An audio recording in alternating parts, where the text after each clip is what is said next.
kena stroke, okey. Dan selepas stroke itu untuk recovery ya, pemulihan itu dia harus ya cepat menggunakan alat itu. Kenapa? Sebab kita nak melancarkan peredaran darah itu. Kerana biasanya kalau kita lihat orang yang kena stroke itu, dia ada peluang yang kedua untuk dapatkan stroke lagi. Mungkin sebelum ni kali pertama dia dapat sebelah kiri. Kemudiannya kalau tak jaga sebelah kanan pula. Dia bahaya. Sebab kadang-kadang ya kesempatan di dalam darah kita ni bukan hanya satu tempat. Dia boleh 2 tempat ya, 2 saluran, 3 saluran, 4 saluran dan sebagainya, betul tak? Ya.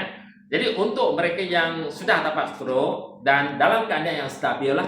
Okey, dan dalam keadaan yang stabil, maka dia boleh cuba menggunakan terapi 90 untuk memastikan ya sel yang sihat ataupun peredaran darah itu yang lain yang belum dijejaskan lagi, yang belum ada masalah itu, dia dapat ya dijaga dengan baik ya, supaya dia boleh kurangkan risiko untuk mendapat risiko stroke yang kedua.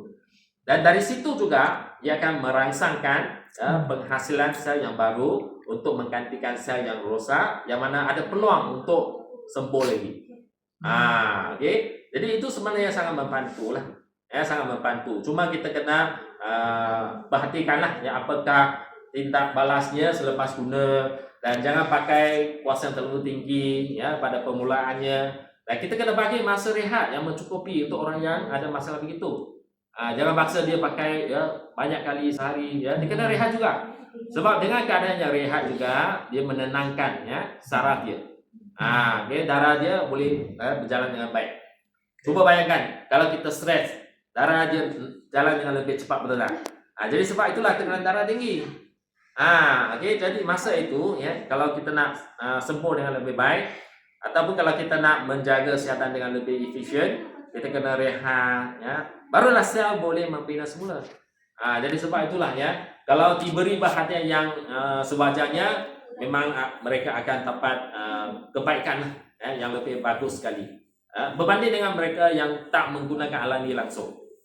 Kalau tak menggunakan alat ini, dia tak ada tenaga. Okey, badan dia sudah hilang tenaga ya, ataupun tak berapa berfungsi dengan baik.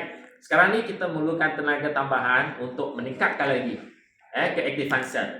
Bukan alat itu yang menyelamatkan dia, tapi dengan menggunakan alat itu meningkatkan tenaga, dan tenaga dalam tubuh pada orang itulah yang menyihatkan orang itu. Jadi itu penting ya. Jadi kita nak memberi ya sokongan ya terhadap kesihatan sel supaya orang itu dapat kekal sihat. Okey, yang sihat kekal sihat, yang kurang sihat boleh jadi lebih sihat. Begitulah.